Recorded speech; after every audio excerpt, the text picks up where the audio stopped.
I'd like to say good day to everyone.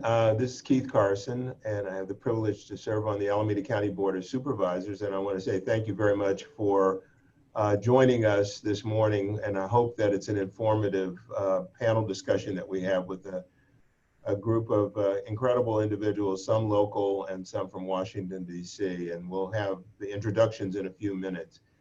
I want to thank also the staff that I work with for helping to put today's program together.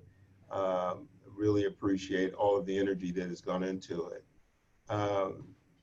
We actually started thinking about this program more than two months ago when we had conversations with our incredible lobbyists in Washington, D.C., trying to understand what opportunities there were for Alameda County, for the state of California to access dollars to help us in our fight against COVID here in Alameda County and also in the East Bay.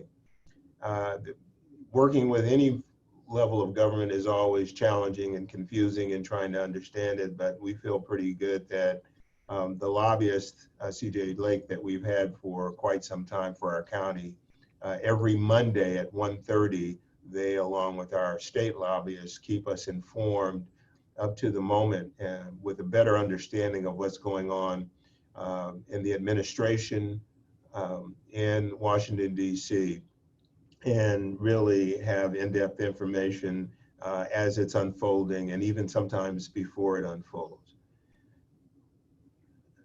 Those of you who've been around in the service delivery area for some time, those who've been around in government, elected officials or workers in government on some level know that our economy goes up and down, and we're very dependent upon having some understanding, at least for a period in time, what the impact of the economy going up or going down will have on our ability to provide services for people who come into our buildings, come into our community centers, seeking some form of assistance from government.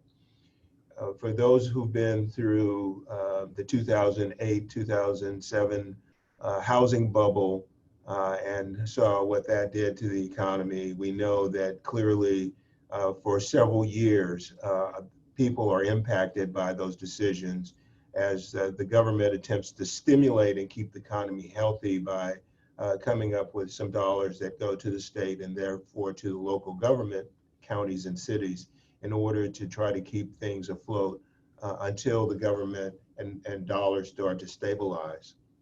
And that is something that this county has experienced quite a bit of since 1991. And in terms of the economy going up and down and still trying to make sure we have a stable way in which we provide those services. March 27th of this year, we know that the federal government passed a $2 trillion stimulus packet, the Coronavirus Aid, Relief, and Economy Security Act, which many of us refer to as the CARES Act. And those monies were to be distributed in key places that would help to keep the economy going, would help to stabilize our economy and the operation of our government, be it state and local government. And so some of those decisions are in terms of how dollars were going to be allocated were made in Washington, D.C. Some of those decisions were made in Sacramento. And then locally, we had to figure out how to maximize the use of those. And when I say locally, I mean that county government and also city government had to figure out how to use those dollars judiciously, knowing that while they were for an intended purpose to address the issue of COVID in our community, that the impact of that was going to be multi-year, as we've experienced in other downturns in the economy. And then the United States Congress and the administration has been more recently debating and talking about the HEROES Act, and we'll get a little bit more information about that. That's an $875 billion package that states and local government was looking to receive and are still hoping to receive. And then there's also the SMART Act, which is being discussed by a bipartisan, both Republican and Democratic group of legislators, $500 billion emergency fund for state and local governments. All of that is something that we're trying to get a better understanding of, and that's the purpose of today's panel discussion, and to figure out how much comes to our local government, what's the intended purpose for using those dollars once they come here, how do we maximize the use of those dollars with our key stakeholders, meaning our other partners, meaning cities as well as community-based groups, to continue to keep afloat the services that people need, and to make sure that we minimize the negative impact locally to the residents of Alameda County, the state of California, and in this case, across the country. So that's the real purpose for today's discussion, because not all of those dollars come directly to government, meaning come directly to county government or city government to be administered. We also know that there are other agencies and departments within the federal government, within the state government, that are receiving these dollars as well to be judiciously used in a way that also attacks the COVID situation that we're experiencing, but also to try to make sure that it complements trying to keep people healthy, trying to keep our communities healthy, but also try to keep our economy flowing in a way that less destabilizes our economy. So that kind of is a nutshell for the purpose for the discussion today. And as I said, we have a number of incredible panelists, and I want to say thanks to all of you for taking the time, the panelists for taking the time to be with us today. I know all of you are overly worked on time deadlines and everything, and have been going around the clock way before March 27th, but around the clock to try to provide the best services to the residents in our community. To kind of oversee the program for today, Jared Spencer in our office is going to do the introduction of the panelists and kind of guide us through this discussion. Jared, I'll hand it off to you. Thank you, Supervisor. My name is Jared Spencer, and right now I just want to go an overview of our presenters for the day. Emily Bakke is Director of Policy at CJ Lake, and Curtis Erdman is a Government Relations Associate with CJ Lake. They are a professional service firm that represents Alameda County's interest in Washington, D.C. Providing the state perspective is Margaret Hanlon Grady. She's the district director for State Senator Nancy Skinner. She was also very helpful in helping us to connect someone from the EDD, and that person presenting is Chudi Nebe. He's the Deputy Division Chief for the Northern Division of the Employment Development Department.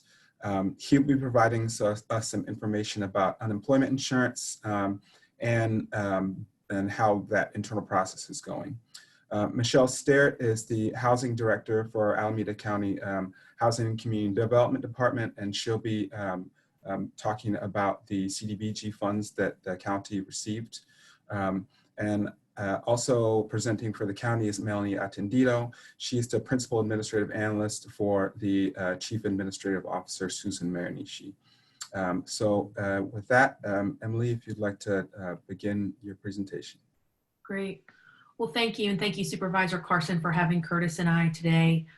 We are going to give a briefing on kind of the federal funding that has flowed, and as Supervisor Carson mentioned, funding that could be coming, assuming Congress passes another package that would provide assistance to state and locals.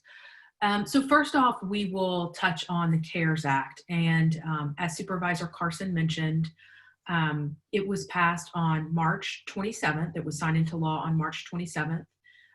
Next slide, please, Curtis. There we go. And, you know, March 27th seems like a lifetime ago when you think about how much has occurred since then. But there were 5 key elements to that legislation. Assistance to individuals, so that included unemployment insurance and direct payments. Assistance for industry and state and local governments. That was primarily loans, but also some direct payments. Assistance for small businesses, and of course the cornerstone of that was the Paycheck Protection Program, also known as PPP, which we'll talk a little bit about in depth later on. Assistance for healthcare providers. So that was the Public Health and Social Services Emergency Fund. And then there was about $330 billion with a B in emergency appropriations for accounts and programs like CDBG, which I know you all are well aware of, and so we'll touch on that as well. As Supervisor Carson mentioned, it was the largest piece of legislation signed to date, $2 trillion, dwarfing the stimulus from 2009 ARA, which was only $800 billion. So it gives you a sense of kind of the largesse of it. Next slide, please. So the Coronavirus Relief Fund is probably what you all have heard a lot about, and that was a part of the assistance for industry and states. And there was $150 billion included in direct funding for states and local governments. However, there was a stipulation that a local government must have a population above 500,000 in order to receive direct payments from Treasury. Of course, Alameda County does have a population above 500,000, so the county did receive direct payments. But all of the cities within the county are smaller, and so they will be receiving their funding from the state. And it's my understanding, and I'm sure you'll hear a bit about this more from others who will speak later on, but it is my understanding that the state has decided what those allocations would be to these smaller cities and counties that didn't receive the direct funding from Treasury, but that funding has not been sent out the door, so it has not been allocated yet. One of the, I guess, problems you could say with the Coronavirus Relief Fund is the fact that the funding provided cannot be used to backfill lost revenue. And we continue to hear from local governments that this is a huge issue, particularly as they are focusing on budgets for the coming year, just as Alameda County is, and the sales tax revenue just isn't there. Also, it has to be used by December 31st of this year. I will say, and Curtis, my colleague, will talk a little bit about HEROES and SMART later on, but the two issues that Congress does want to address in an additional package is allowing funding to be used for lost revenue and to ensure that every city and county, regardless of population, would receive direct funding. Next slide, please. So I'll touch a little bit on the Paycheck Protection Program. And I think, just in general, it has been somewhat underwhelming. The program's intention was noble, to allow small businesses to keep their employees through the pandemic, or at least 8 weeks. But it's been hindered by frustrating mismanagement. And honestly, when Congress was drafting the legislation, I just don't think they were thinking that shelter in place would last as long as it would, and that businesses would really just shut down for the length of time that they have, and even just phased reopenings. When you think about it, particularly in DC, and I'm pretty sure with Alameda County as well, not everything has reopened. And so that's a problem. At the same time, Treasury has released different iterations of guidance, and I think that was a little confusing for folks. FAQs were constantly changing, and so people felt like they were moving the goalpost, and so this caused frustration for banks and customers, leading many to miss the first tranche of funds or simply give up entirely. Not to mention that first tranche, which was $349 billion with a B, $billion, that was exhausted within the first 2 weeks after CARES was signed into law. So, at this point, the eligible borrowers has expanded. And so affiliated churches and religious groups can apply, self-employed, nonprofits, even right now, casinos who were previously barred if more than 1/3 of their revenue came from gambling, some hospitals that are owned by state or local governments that receive at least half of their funding elsewhere, and then ag producers, so farmers and ranchers, including cooperatives. Now, again, I mentioned the first tranche was exhausted in the first 2 weeks. So Congress passed what has become known as Phase 3.5. They passed that on April 23rd. And that was to increase SBA's lending power from that $349 billion to $659 billion. It also required SBA to guarantee at least $60 billion in loans issued by smaller lenders. So that's community development financial institutions, CDFIs, minority depository institutions, so MDIs, then community banks, credit unions, certified development companies, and micro lenders. The set aside provided $30 billion for loans, or excuse me, $30 billion each for loans for institutions with assets between $10 billion and $50 billion, and then for loans for institutions with assets less than $10 billion. So this was intended to reach underbanked businesses. And there's still debate on whether these changes have really worked. We continue to hear that minority-owned businesses have struggled to access the PPP. So again, more changes were made. And on June 5th, President Trump signed the Paycheck Protection Flexibility Act. I will say that a number of these elements were actually included in the House-passed HEROES Act, which passed in May. But there was a sense that HEROES just wouldn't move fast enough. And there was a PPP deadline of June 30th, which I'll discuss, that folks felt like needed to be addressed, prior to June 30th. So that's why Congress went ahead and basically pulled out the PPP changes and passed those as a standalone bill. So a few of the changes that were made: loans can be forgiven now if borrowers spend at least 60% of funds on payroll costs instead of the original 75%. This requirement was one of the biggest complaints regarding the program when it was initially set up. And then, of course, the remaining funds can still be spent on mortgage interest, rent, and utility payments. The legislation also extends the time period to use the funds from 8 to 24 weeks. This was probably the second biggest issue with the program, in that it required businesses to spend the funds in an 8-week period from the date the funds were received. While businesses still need to spend the money on payroll and other authorized expenses, as I just talked about, they now have until the end of 2020 to do so. So it gives them some breathing room. It also pushes back the June 30th deadline to rehire workers until the end of the year. So now businesses have until December 31st to rehire workers in order for their salaries to count towards that forgiveness. And it extends the repayment term from 2 years to 5 years. So if you are unable to have your loan forgiven, a business will now have 5 years at a 1% interest to repay the loan. And as of June 20th, the SBA is reporting that 550,000 loans have been issued in California to a total of $67 billion, and $128 billion still remain in the PPP program. So if you're thinking about applying, there is still funding available, and I would say contact your banker to see if it's a good fit. Next slide, please. Now on to emergency appropriations. As I mentioned previously, the bill included $330 billion in emergency appropriations for many grant programs that are often accessed by local governments, and then oftentimes they are pushed down to CBOs. And so you're likely familiar with many of these programs. I know Supervisor Carson mentioned CDBG. In general, CDBG usually receives about a $3 billion appropriation annually. Just to put that in perspective, CARES included $5 billion for CDBG. And it's our understanding that only $2 billion has been allocated to date under current formula. So there still should be about $3 billion left. And I know the Secretary has to determine that formula for that remaining amount and how it would flow. Also, there was $4 billion appropriated for homeless assistance grants.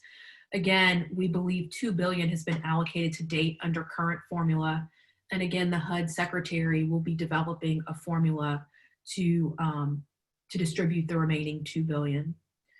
There was $8.8 billion included for child nutrition programs, $15.5 billion included for SNAP, $3.5 billion for the Child Care Development Block Grant.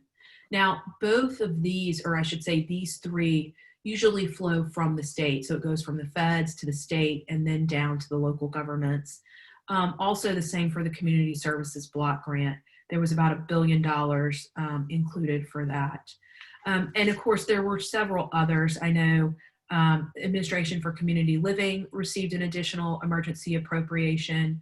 that assists the local area agencies on aging and providing services to seniors and their caregivers, senior nutrition programs, and elder protection. And then there's also a number that we're focused on anti-poverty programs as well. Head Start received an additional $750 million. Again, these are the types of programs that I know you all are very familiar with. My colleague Curtis is now going to touch on HEROES and SMART, and of course, HEROES included even additional emergency appropriations, but I'll turn it over to Curtis at this point. Thanks, Emily. So I'm just going to give a brief overview of three important pieces of legislation that have been introduced recently. So as Emily mentioned earlier, the CARES Act included $150 billion for state and local relief. But shortly after that, local governments raised the alarm that funds can't be used to cover lost revenues. And also they raised the alarm that the 500,000 person population requirements in the CARES Act have prevented funds from flowing to smaller local governments. So directly in response to these concerns, House Democrats passed the HEROES Act on May 15th. This bill is serving as a marker from House Democrats, and it's the beginning of negotiations on a phase 4 coronavirus relief package. As Supervisor Carson mentioned earlier, the act included $875 billion for states and local governments, and it removes the population restrictions, and governments will be able to use these funds to cover lost revenues. So just a quick breakdown of how the money will flow. So first off, $500 billion of the funds will be allocated directly to states, and the remaining $375 billion will be allocated to local governments. So the centerpiece of the HEROES Act is, of course, this state and local relief, but the package also does several other things. Of particular note, it creates an essential workers fund. It provides additional direct payments to individuals. It would extend unemployment benefits. It would provide additional nutrition assistance. It allocates funds for housing assistance programs. And it also makes changes to the PPP to provide additional assistance for small businesses. It's important to note that Senator McConnell has been hesitant to take up additional COVID response legislation, but there has been some activity, especially from the Senate. As Supervisor Carson noted, there's the SMART Act. So Senator Cassidy, a Republican from Louisiana, and Senator Menendez, a Democrat from New Jersey, co-sponsored the bill, the SMART Act. And that bill provides $500 billion for state and local relief. I'd just like to compare the HEROES Act and the SMART Act briefly. So as I've noted, the HEROES Act provides $875 billion for states and locals. $500 billion of that will be allocated to states. And that money is broken up based on population first, then infection rate, and they're also going to take into account first quarter unemployment rates in 2021. So of the remaining $375 billion, that's for locals, $187.5 billion is allocated to counties based solely on population. The remaining $187.5 billion will flow to municipalities. The large majority will go to municipalities with populations over 50,000. So $131.25 billion will go to municipalities over 50,000, and just over $56 billion will go to municipalities with populations below 50,000. Then in the SMART Act, as I noted, there's $500 billion in total funding for states and locals. That $500 billion is, sorry, let me change slide. That $500 billion is divided into three equal pots, just under $167 billion in each. The first pot is based on population. The second is based on infection rate. And the third is divided on calculated revenue losses. So cities and counties are each eligible to receive equal portions of each of these pots. So in total, for cities and counties, there's $167 billion to be divided equally between cities and counties. It's our belief that Alameda County and the cities within fare far better under the HEROES Act provisions, simply because the program provides far more funding. In HEROES, there's $375 billion for cities and counties, and there's only $167 billion in SMART. That's a lot of money, but far more in HEROES Act. It's also our understanding that Congress will pass a state and local relief fund eventually, and discussions are ongoing. In terms of timing, we don't think any legislation will make significant progress in Congress until after July 4th at the absolute earliest. We believe Congress will pass a piece of legislation before the general election, though. Again, conversations are still developing. The president and administration officials, including Secretary Mnuchin, have indicated their support for a package that includes funding for states and locals, and they've also made some notes about direct payments to individuals.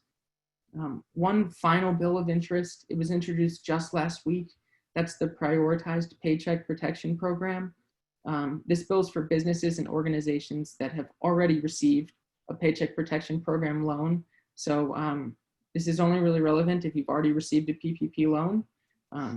As it stands, the bill doesn't have bipartisan support. It was introduced by Democratic leaders in the Senate. There's also a companion bill in the House. So this bill kind of prioritizes these PPP loans to make sure that they're going to businesses with fewer than 100 employees. And they have to guarantee that they have lost half of their revenue as a result of the virus outbreak. Eligible businesses must have also used up or be on pace to use up their initial PPP loan. There's been some concern about the timeline for applying to these loans. This extends the deadline from June 30th to December 30th. I'd also like to make specific note of provisions in the bill that require $25 billion of the fund to be reserved for businesses with 10 or fewer workers. And it also prioritizes small businesses in underserved and rural communities. Maximum loan size is $10 million, and it is subject to the same PPP requirement that 60% of funds be used for payroll in order for forgiveness to be granted. Like we've noted several times, discussions on this bill, the HEROES Act, the SMART Act, all of these conversations are still developing, and we'll continue to update the county with new developments. Thank you very much, Curtis and Emily. You can unshare your screen. I do want to mention that there's a lot of information, and you can submit questions if you're on Zoom via the Q&A, and you can submit questions to Ask Keith at ac.gov if you are watching on Facebook. For our next presentation, we have Margaret Hanlon-Grady from Senator Nancy Skinner's office. Thank you, Jared, and thank you, Supervisor Carson and staff. Senator Skinner sends her greetings, wishes she could be here in person, but there's actually a Senate Budget and Finance Committee meeting today, and she's in Sacramento for the day. We appreciate this opportunity for sharing with our constituents what the state efforts have been around money flowing and relief. We heard last night, as Curtis and Emily mentioned, that the Trump administration is starting to consider another stimulus bill, and that is great news that there's movement.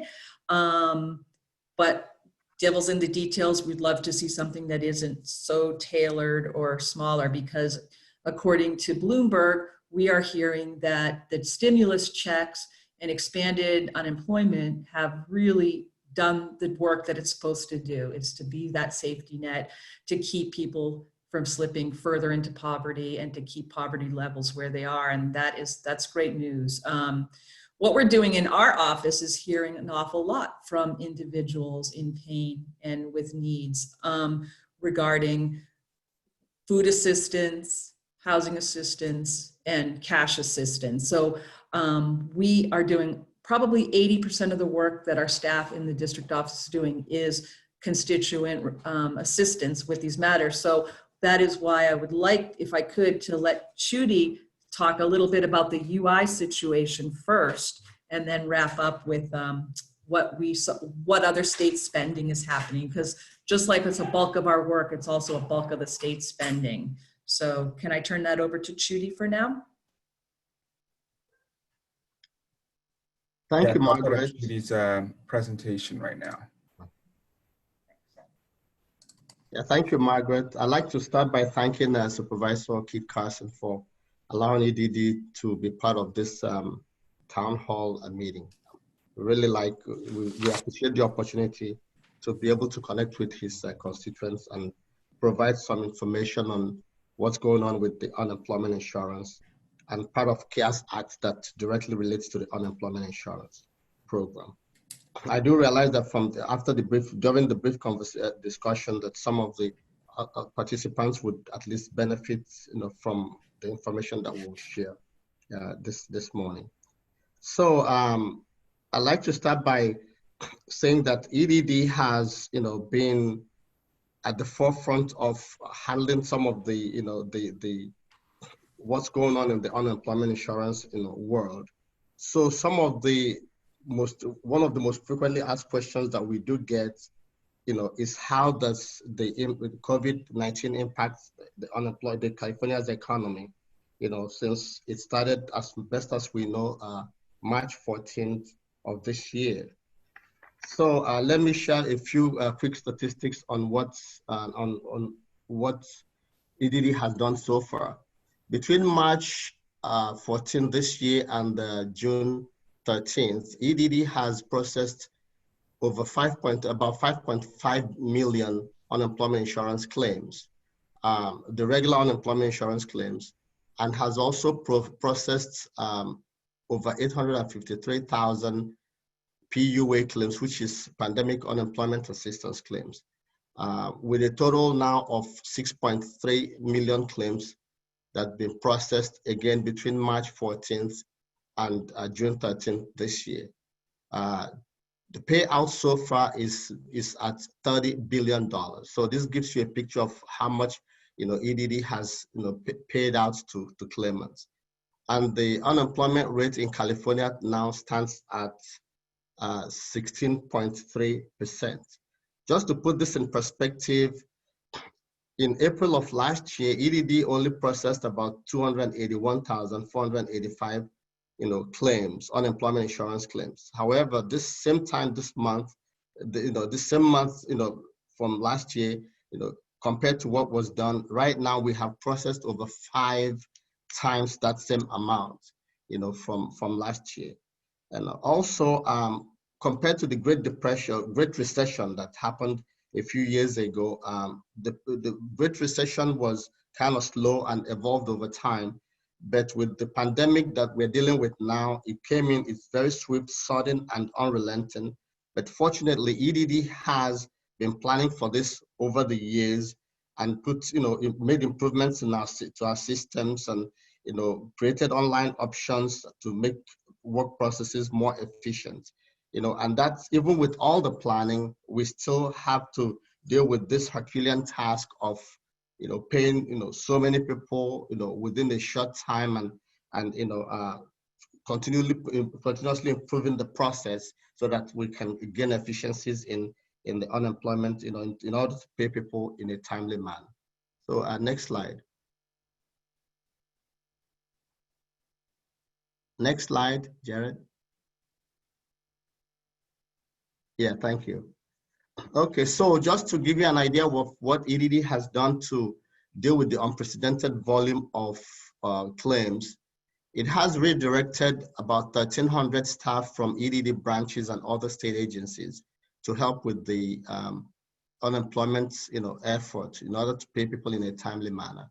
EDD has also hired 900 new unemployment insurance staff and plans to add additional 4,800. Actually, out of the 4,800, they've so far hired within the past couple of weeks more than 2,000 out of the 4,800 people, just to be able to keep up with the unemployment insurance claims. It has also simplified the process to file unemployment insurance claims in order to pay benefits faster, and has added new programming to EDD systems to accommodate the CARES Act. EDD has also automated a lot of the processes, the manual processes, in order to gain efficiencies, and has upgraded servers to handle the high volume of claims.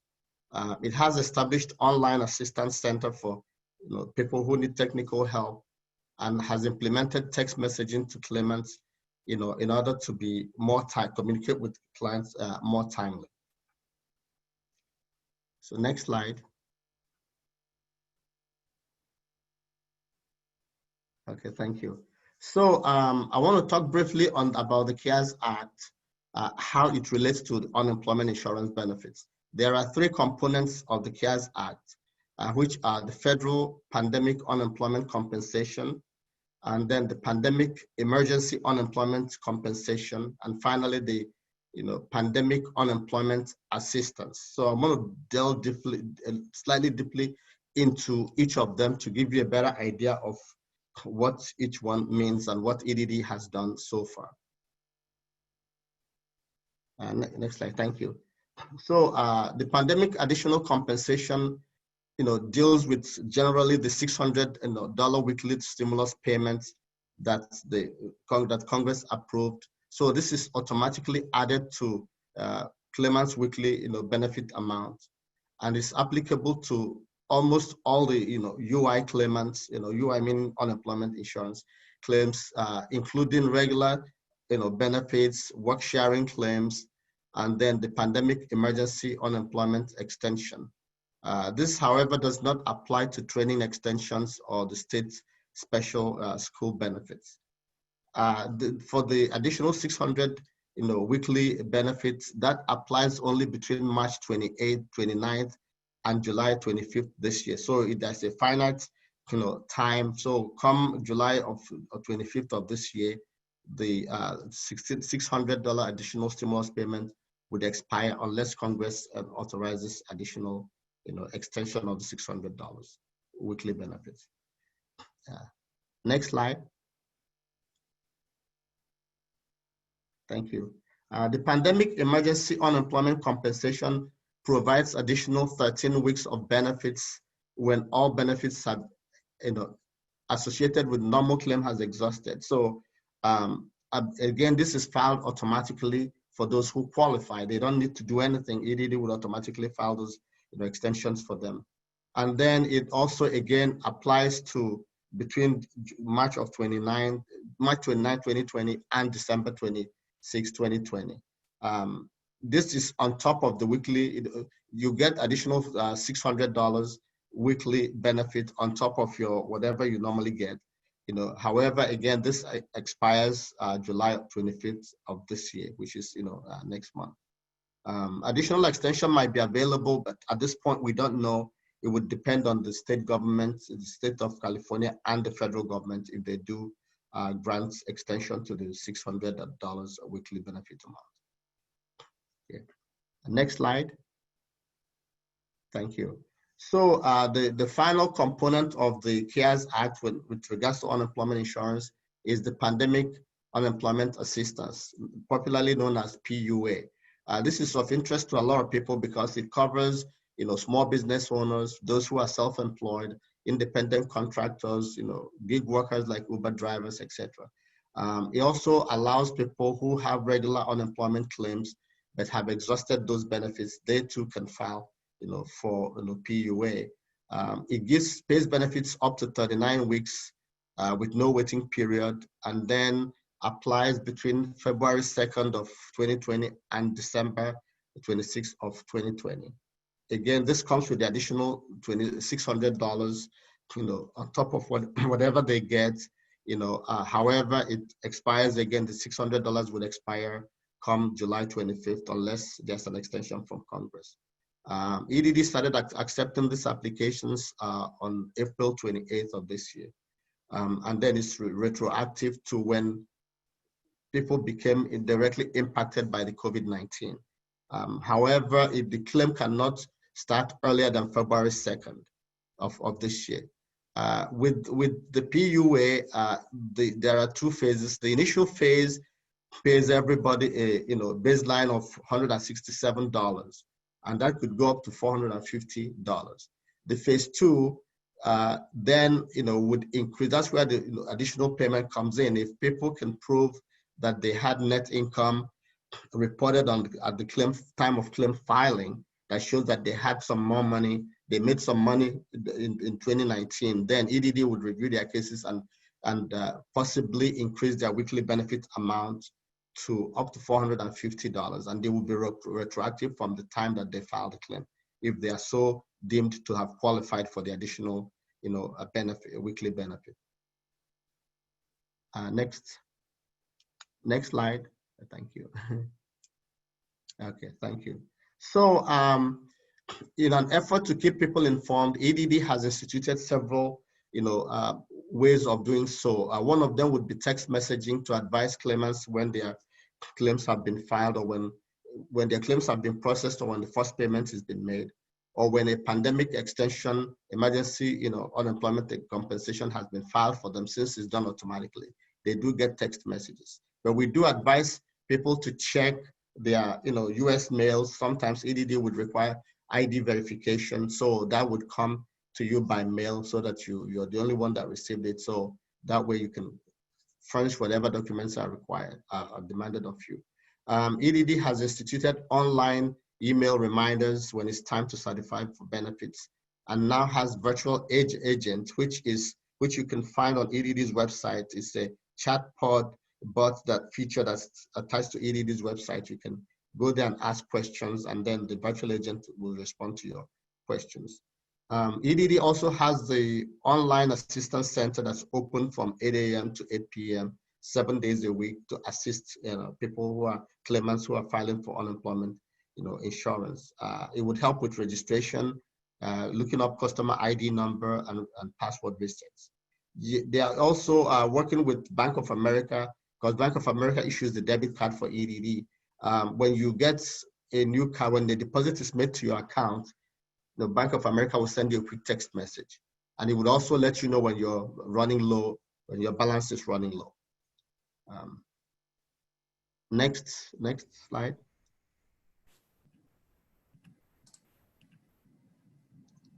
Yeah, thank you. Okay, so EDD also has, again, in an effort to continuously keep everyone informed, we encourage people to go to EDD's website. It's open 24/7. You can file a claim there, read more about the CARES Act or updates on COVID-19. There are pre-recorded webinars that people can access from there, and then it talks about, assistance programs during the COVID-19 era. There's the UI online for people to file claims or reopen claims or certify for benefits and get up-to-date information on their claim. And then you can also send a secure message about your claim through UI online. There's a self-service phone line that you can also call to certify for benefits, what we EDD call the telecert, or get up-to-date information on your last payment. Next slide, please. Thank you.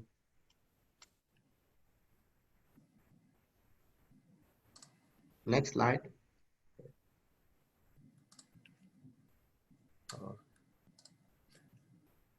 Okay. I think that's the end of your presentation, correct? Oh, no, there's one more slide about phone numbers to call, and then the California relay number for those who are deaf or hard of hearing. I think that was the previous slide, Jarrett, that had the information on that. Okay, yeah, that's the one. Yeah, so this one. Yeah, this is the one. Thank you. So EDD also has the UI phone lines that are open 8 a.m. to 12 noon, Monday through Friday. And the good thing is that it has them in various languages: English, Spanish, Cantonese, Mandarin, Vietnamese. And then also very important is the California Relay Service for those who are deaf and hard of hearing. So it's important that they too have access to such information. So and we want to make sure that everyone is included in getting this help that they need.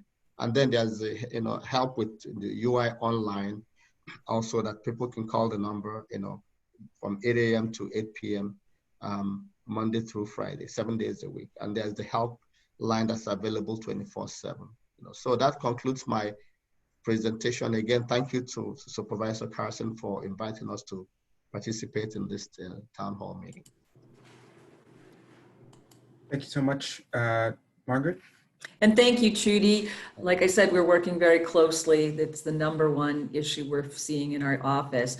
Overall, the state response to the COVID-19 pandemic has been swift and decisive and strategic and effective. It began in February with California Department of Public Health convening meetings and planning, coordinating efforts among departments. The governor declared the state of emergency on March 4th, which freed up some dollars, which I'll talk a little bit about in a minute.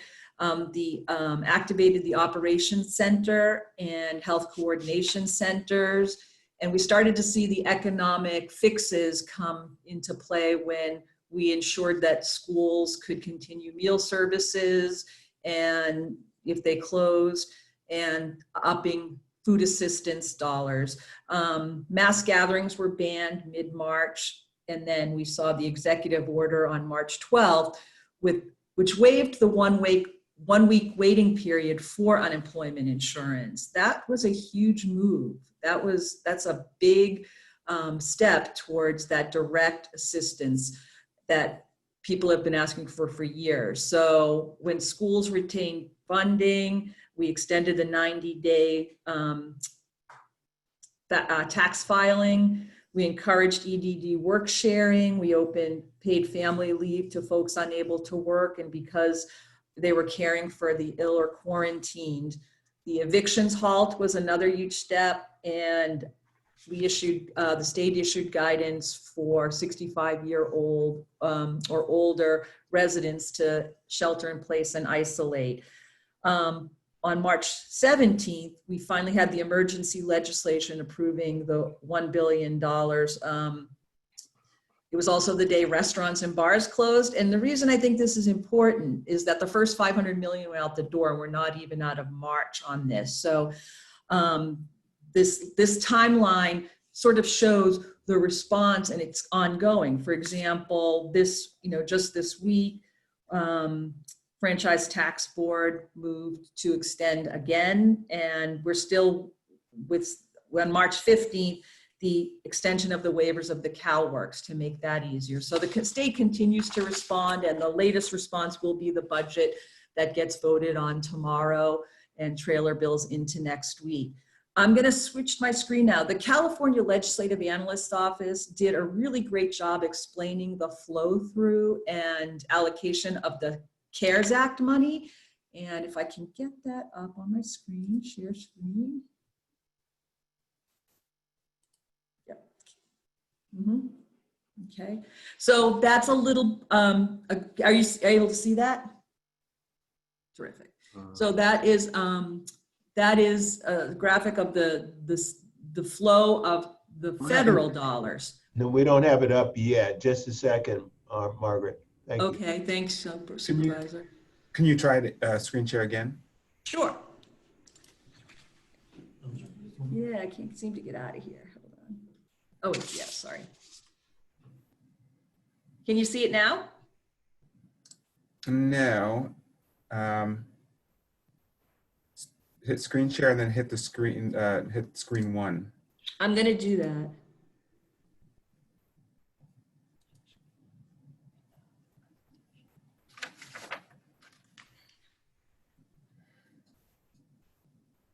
Let's try it this way. There, that works. Yes. Can you see it now? Yes, we can see your screen. Oh, thanks. So that's an idea of the. I think you have to switch to the presentation though. It's the other screen. Hold on.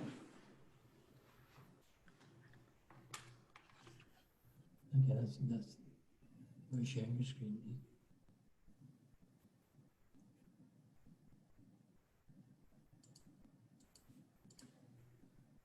Sorry. Once I'm up, I'm going to be able to zoom through it because Emily and her colleague really zoomed, really explained the CARES Act funding. That's good. They can see that. Can you see that? Yes. Yeah, great. Terrific. So the second figure is, again, from the Legislative Analyst Office, who, like I said, did a really great publication on April 28th. And if Supervisor Carson's office, Jared, if you want to pass through my information, I can make sure people get this link or get these as handouts if they're interested.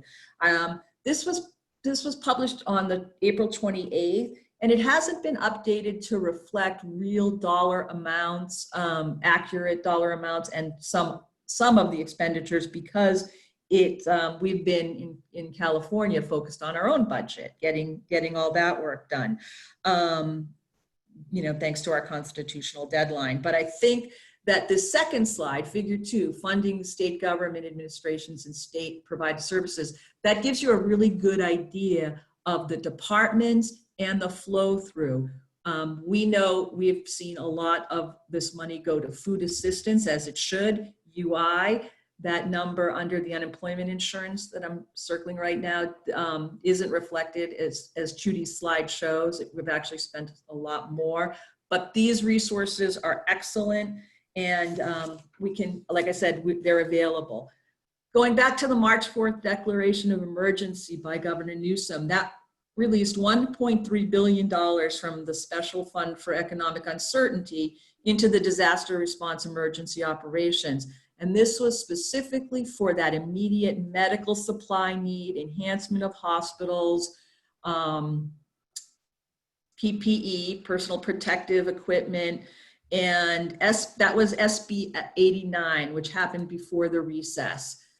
So once again, that slide, this next slide, figure 3, is again CARES Act money. So it's been explained very well, but that resource is out there. Now this is, figure 7 is again CARES Act, and this is the EDD money. This is why we are so, like our counties and cities, really wanting a HEROES Act and another round of federal relief because of the smaller cities, but also because the needs are there. This is a COVID budget we just passed and that we're going to be passing in California.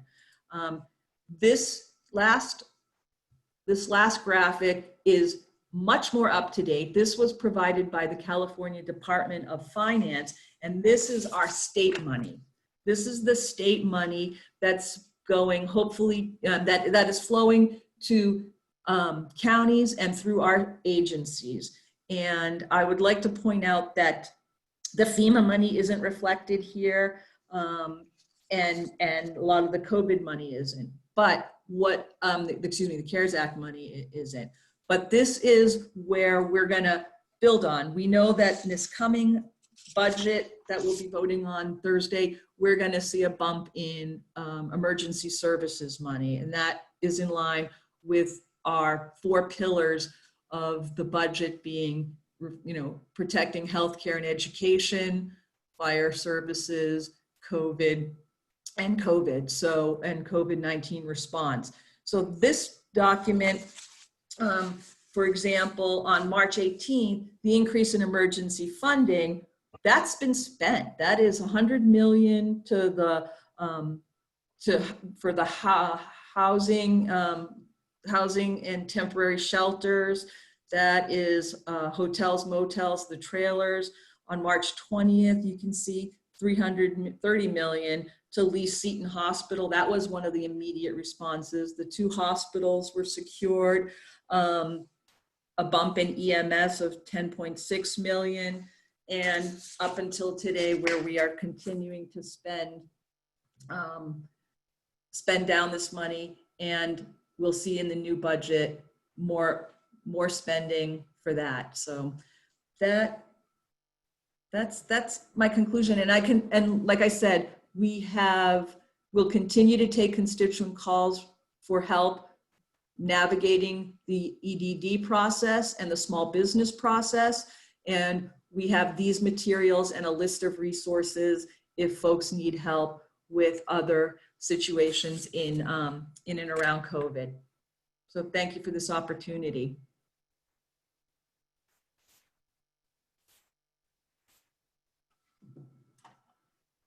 Stop my sharing. I'm sorry.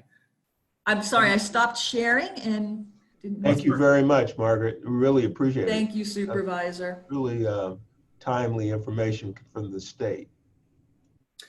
If we could have Michelle Sterrett from Alameda County Housing Community Development Department next. Good morning. Thank you for having me. I also would like to share my screen, so I'll work on getting that up right now. What I'd like to talk about is the money that's actually come into Alameda County and how it comes in. Let's see, share. Can you see a screen that shows CDBG on it? Correct. Okay.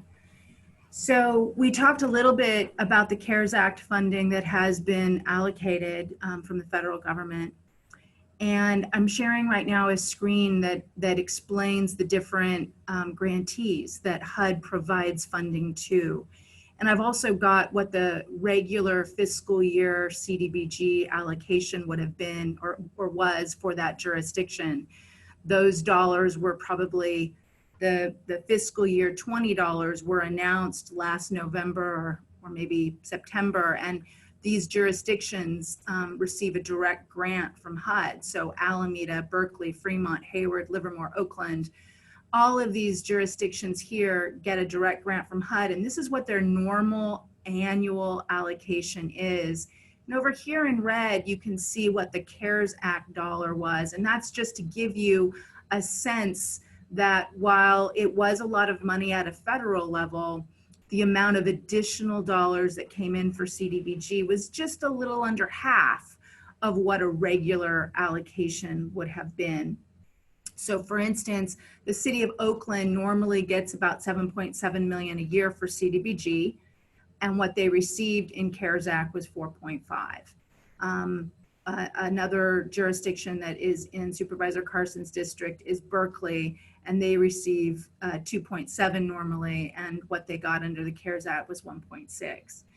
Now, all of the cities that get direct allocations, they have their own relationship with HUD. They got their grant agreements this week.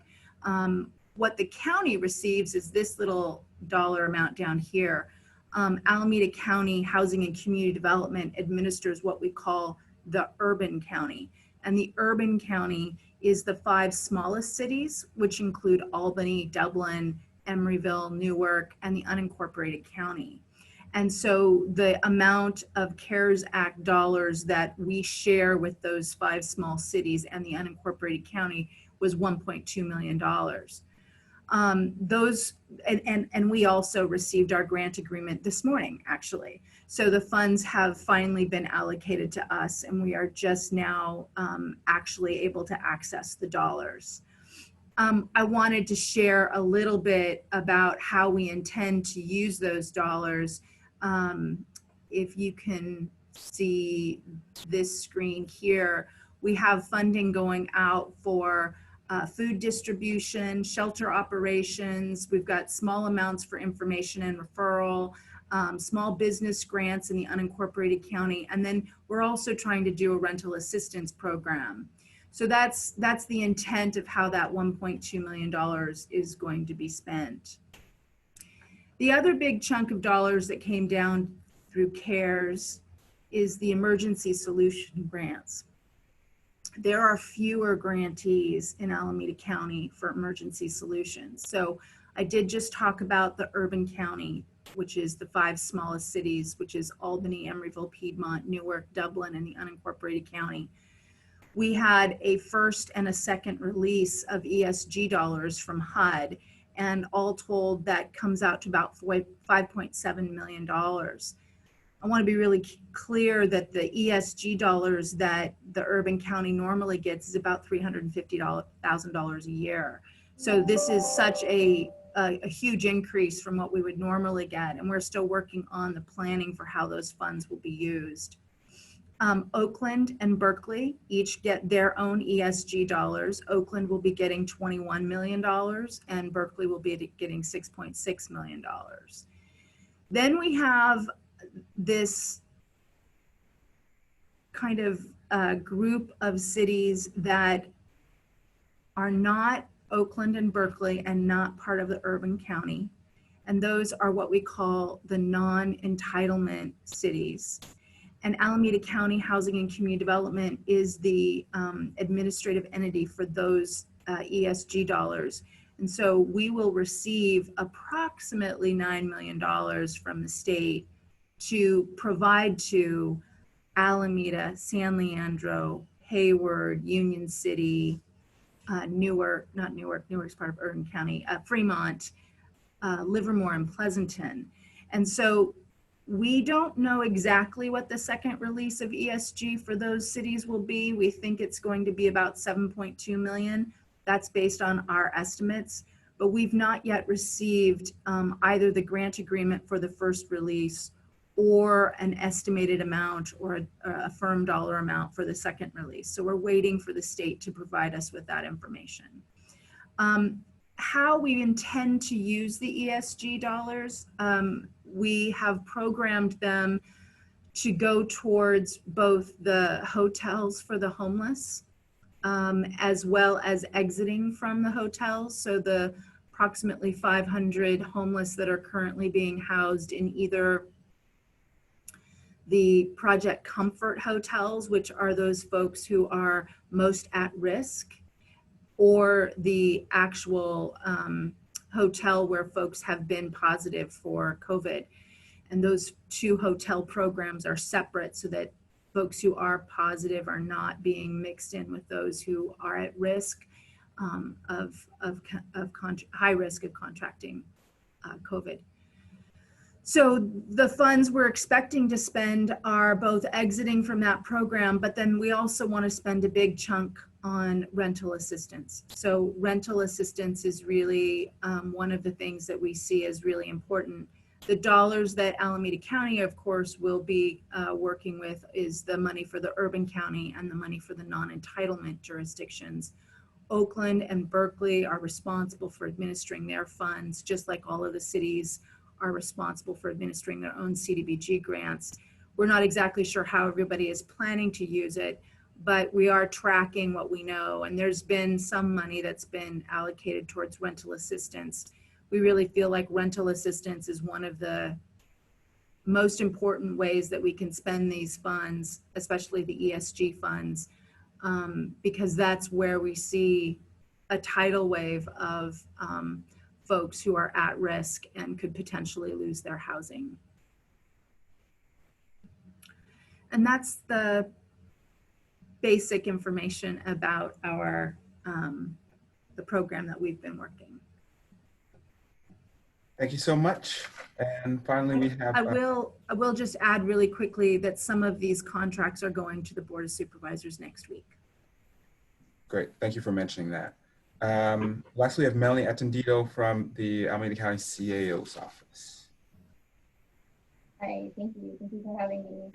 I'm going to try to share my screen here. Your microphone is not very loud, so maybe if you speak louder, that would help. Sure. Can you hear me? Is that better? A little bit better, yeah. Okay. And can you see my screen?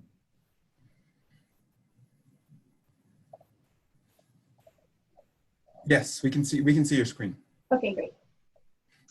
So I just wanted to quickly go through a couple of high-level points with respect to the CARES funding that the county has received. The county administrator on behalf of the county applied to the U.S. Treasury, and the county received a direct allocation of roughly $290 million. Of that, $40 million is appropriated in the current year.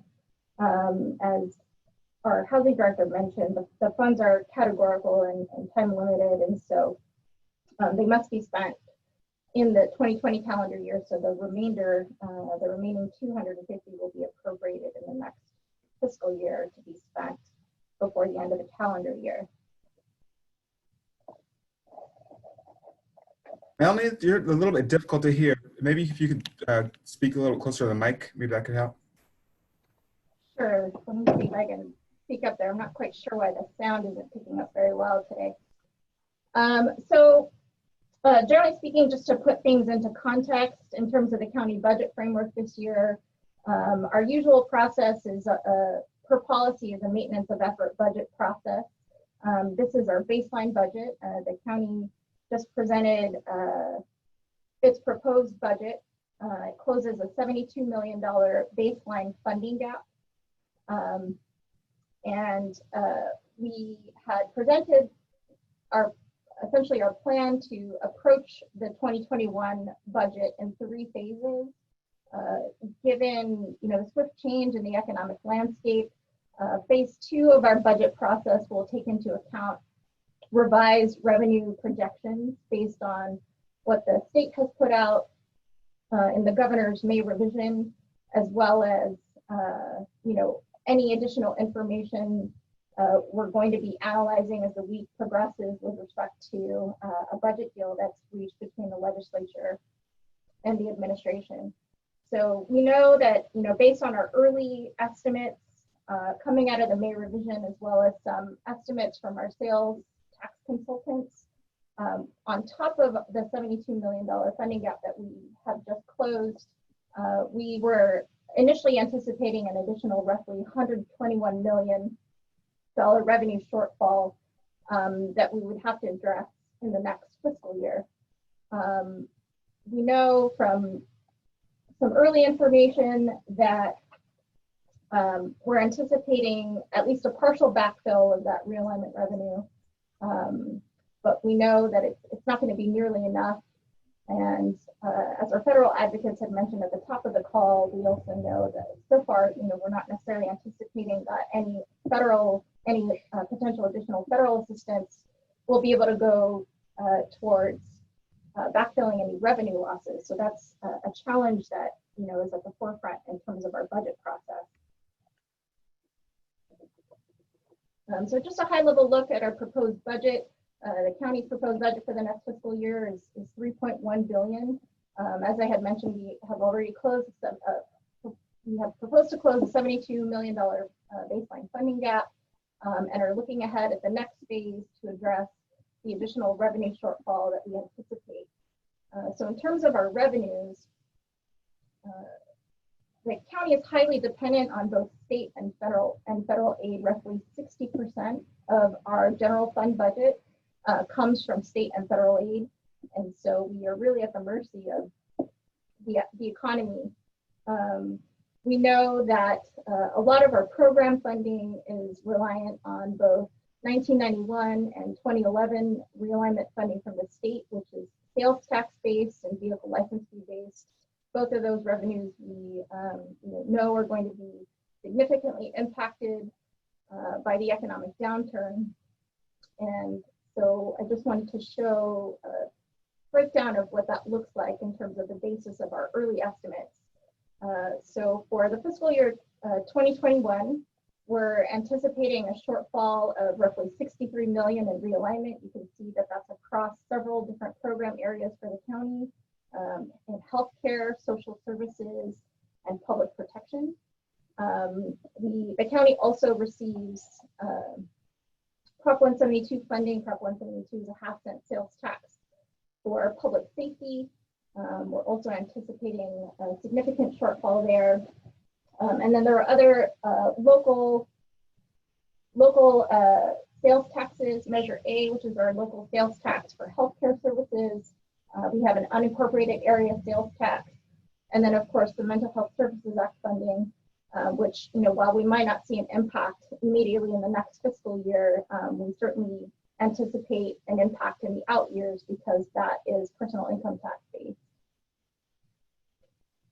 So here's just some additional detail across our program areas in terms of the anticipated revenue shortfalls that we're seeing both in 1991 and 2011 realignment, as well as in public protection. And then here's a breakdown of our estimates for our other sales and income tax based revenues. As I had mentioned earlier, Measure A, MHSA, unincorporated area sales tax, and Prop 172 for public safety. That's just a look at the revenue reductions by program that we're anticipating. This, of course, is prior to any anticipated revenue backfill that we may receive or realignment backfill that we may receive. And that's pretty much it. I think, we know the housing director has already mentioned a couple of areas where the county is already using some of its CARES Act funding. I just wanted to mention a couple of other allocations that have already been approved by the board. There is, in addition to some emergency homelessness response, social services also has an allocation or has received a grant for nutritional needs for older adults, as well as enhanced child care services. Healthcare has amended some contracts with community-based organizations for service provision to homeless individuals. And that's really just a handful of examples so far. We are anticipating over $400 million in unanticipated emergency response expenditures. We know unfortunately that the aid that we're anticipating is not nearly enough to cover what the need is going to be in our communities. I want to thank all of the presenters for the incredible information that you've given us. I really want to say thank you, because I know all of the presenters have been working around the clock since the pandemic has gone into place, trying to make sure that not only they work on the policy side, access the dollars that are potentially available, but also trying to come up with a structure that gets these dollars out and get the programs up and operating as quickly as possible. And not unlike the district director for State Senator Nancy Skinner, Margaret Hanlon Grady said, also right in the middle of the budget fight in both Sacramento, and we're in that same discussion and fight right here in Alameda County. So I really want to thank you very much. Real quickly, because we have a number of questions that we've received, and I see that that there are questions, and the chat room is open, and I want to give Jarrett, have him navigate these questions so that we can get some of them up and answered for you. But that was primarily the reason for us hosting this, was to try to give you valuable information that you can go back and share with your organization and the people you serve, and hopefully they can access this information or use it or better understand how we're trying to navigate through this public health order here in the state of California and in the county in this pandemic. Jared, I'll hand it off to you to handle the questions and answers section. And again, panelists, I deeply want to thank you. That was valuable information. Even though I hear it on a regular basis, I learned a lot from each of the speakers today myself and took notes myself. Thank you, Supervisor. We'll start from the first question from the chat. Can you address, Trudy, can you address unemployment insurance reimbursement for nonprofits?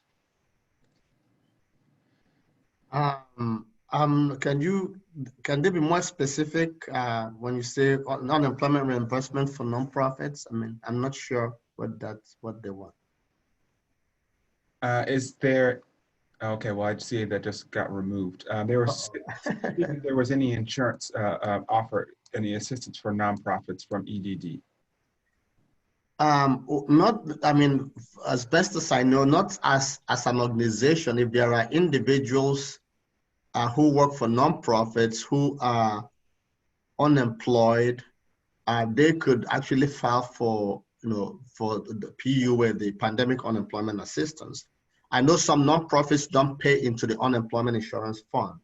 So, but regardless, people are still encouraged to file, and then EDD will have to review their cases, and if they qualify, then they'll pay them. So that's what I would encourage people to do. Individuals who work for nonprofits or independent contractors, or even if they have limited work history, they should just go ahead and file.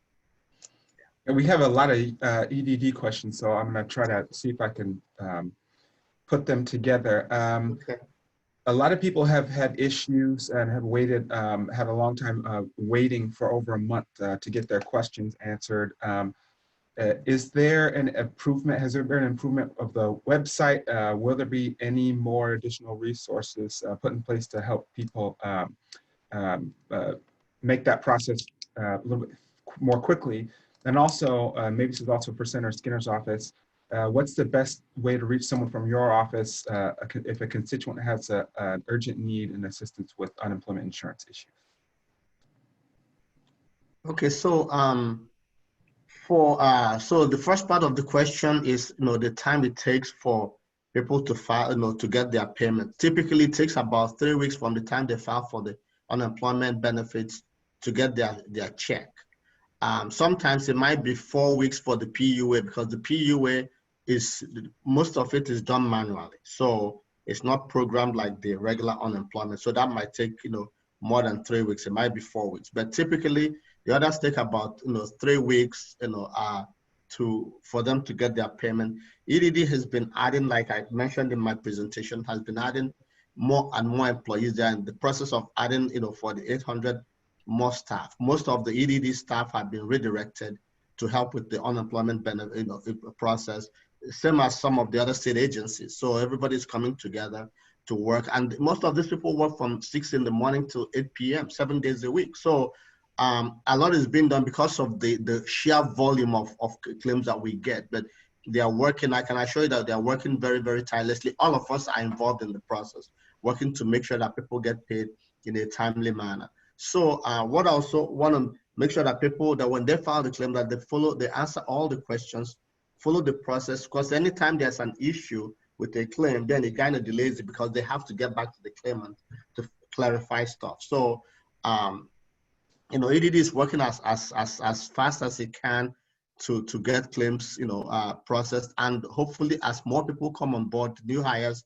come on board, it will help speed the process up, even more. So we ask for them to be patient. There are some people who have gotten their checks under 3 weeks, within 2 weeks or so they got paid. So it just kind of varied. But whoever is still, if they still aren't getting their checks, they should be able to send a secure message from their EDD account. It's like their own personal webpage on the EDD accounts to EDD to find out what's holding up their payment. That's what I would recommend. Yes, and I would only add on to that, thank you, Trudy, is that we have, opened up some cases in our office for folks that have been in limbo, waiting, fixing a problem or a document or an ID verification with EDD. We're contacting them, EDD on their behalf.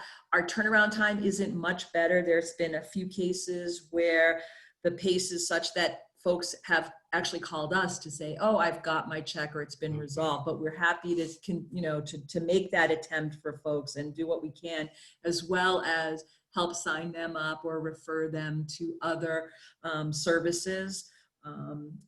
Some folks have been able to qualify for SNAP, food assistance, and other referrals. So we will do that. Our phone number is 510-286-1333. That's the district office in Oakland. That's 510-286-1333.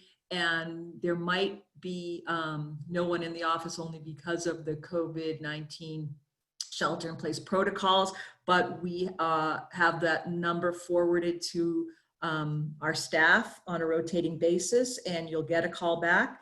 And the other way to contact us for help is through the website, which Jared, I'll give to you and you can refer people to, but it's sd09.senate.ca.gov, and you can find a form and email us. We're juggling right now. I'm juggling 20 cases myself, and we are a staff of 6. So do call us. Thank you so much. I think this is a question from Ms. Sterrett. It says, what part of the funding will impact Part A for the HIV agencies? I believe they're referring to the funding that was for the HIV program. Yes, thank you. So the HOPWA program also received a small allocation of additional dollars. It wasn't a lot in comparison to CDBG or ESG, but we did receive an extra about $65,000 for our Project Independence program, and we will be allocating those dollars down to our existing Project Independent contractors, and that will help to support the clients that are already in those housing units, especially those that might have received, might have lost their jobs, and the program needs to cover more of their rent. And then the City of Oakland, which is the HOPWA grantee for all of Alameda and Contra Costa County, received some additional HOPWA dollars, and what will be spent in Alameda County is about $450,000. So again, it's not a huge amount, and I believe that we're going to be programming those dollars to our short-term rent and mortgage and utility assistance for those people who have had an impact to their income. And so in order to access those funds, you would reach out to our Strong You program. And I don't actually have that contact information, but I can forward it to Supervisor Carson's office, and he can share that with this group so that those who are impacted and would like access to short-term rent, mortgage, or utility assistance can reach out to us. Thank you. And this next question, I suppose we could start out with Melanie. What emergency procurement and contracting policy is Alameda County implementing to provide a safety net to African-American owned businesses and for any future contracts?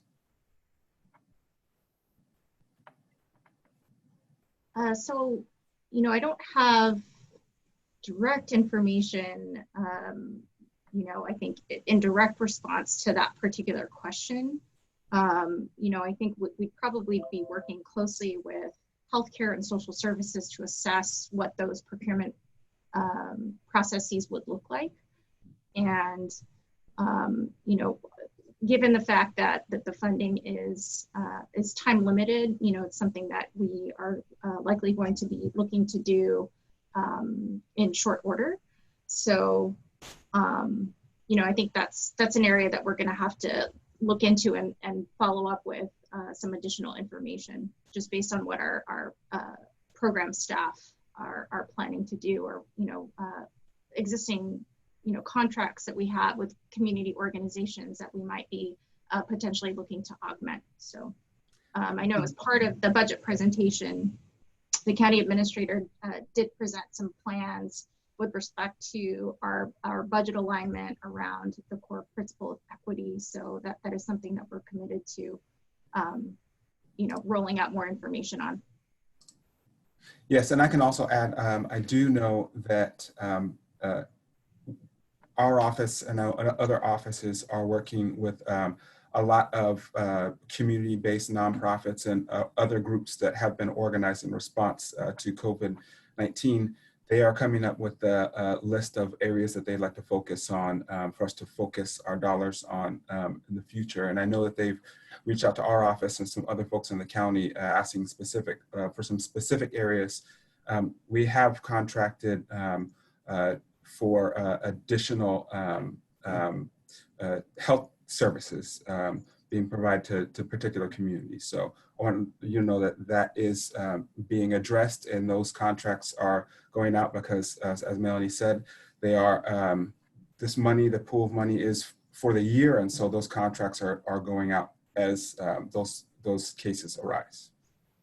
The next question is, how would additional ESG rental assistance be structured and distributed? And I don't know if that would be... That would be me. Yeah. So for the ESG grants that the county is in control of, which will cover basically all of the county except for Berkeley and Oakland, we're intending to contract that out with a community-based partner who administer the programs. If the HEROES Act passes, which we talked a little bit at the beginning, there's a much larger chunk of money that will be coming down for rental assistance. So part of what we've been trying to do is understand, well, will the HEROES Act pass, and when can we get the program that we have money for up and running? As I said, we actually received grant agreements directly from HUD today. We have not received any grant agreements from the state yet. So usually within those grant agreements is where you have a lot of the requirements. And without knowing exactly what the CARES Act requirements are, it's a little bit hard to put the money out the door. If the HEROES Act passes, we'll probably want to have 3 or 4 different entities helping us to administer those funds. If the HEROES Act does not pass and we don't have that much larger chunk of dollars coming into the county, the ESG funds will probably be available to, a smaller, we'll probably select one entity to do that work. And how we select that entity has not been decided yet. And the actual dollar amount that we'll spend on rental assistance versus how much will be spent on exits from the homeless hotels, that division is still to be determined. And so we can't really contract for the dollars until we know how much will be needed for exiting the homeless hotel situation. And Jared, I would just add, as far as HEROES, I think it's safe to say that HEROES, as was passed by the House, will not be signed into law. I mean, the Senate has basically said HEROES, which was so big, they will not take up. So it will begin a negotiation, and they laid down a marker. So just as Michelle noted, there was quite a bit of additional funding for homeless assistance in HEROES. I think it's safe to say that, we are hopeful that an additional package of assistance will pass, but it likely won't be to the levels as passed the House. Okay, thank you. And I think we have time for one final question, and this is going to be for Melanie Attendido. You mentioned that there was FEMA funding, but can you explain how that FEMA funding flows down and maybe how that affects our response? What I do know is that with respect to any FEMA funding that we might be anticipating, typically it's a relatively long process. I know all of our county departments are already engaged in tracking, both on the labor side as well as our other expenditures. Our costs that we anticipate are going to be FEMA reimbursable. But the concern with respect to FEMA funding, obviously this is a global crisis. The scale of the FEMA response is massive. And we know that we just closed out administratively the process of receiving funds for the Loma Prieta earthquake. So just to give folks a sense of the timeline, typically with respect to FEMA, those are funds that we probably won't anticipate to see for quite some time. Thank you very much. And with that, Supervisor Carson, if you'd like to conclude. Yeah, I want to thank everybody again, especially our presenters who put in double duty to present incredible information. And as I was looking and listening, I see that the participants are basically still all there that were there at the beginning of this. So obviously there is a lot of interest in terms of the information that was shared today. And Jared, do we also have access to some of the slides that they presented so that if people want to follow up that they can, because again, it was valuable information. With that information, I'm sure that you'll be able to take it back and share it with others who are trying to, again, make sure that our community is stable, that we're providing the maximum amount of services, that we get our voice heard in places where it makes a difference for them to get the resources to us or know the challenges that we have so that as they can look at policies down the line, we'll be able to deal with it. Until we have a cure for COVID, we're in uncertain territory. We're hoping that the kind of relationships and communication that we have at this time amongst ourselves in our community, sharing information in real time with people who are rolling up their sleeves to get things done, that we'll be able to not only survive this pandemic, but thrive this pandemic and this economic downturn that we have in our economy right now. Again, I want to thank all of you for joining us with for this town hall. I want to say thanks especially to Jared from our staff, and Amy, Shahida, Emma, Mina, Melissa, Charlie, all who participated as well as our resident attorney, Shahida Lacey, all of you for helping to make this happen today. And those who participated, our panelists, I want to say a big thank you for this information. With that, I wish us the best. Be safe, social distance, wear your mask, and we'll weather this together. Thanks again. Thank you. And we will be posting a video online of this. We're recording, and also I'll have access to those presentations as well. Thanks so much.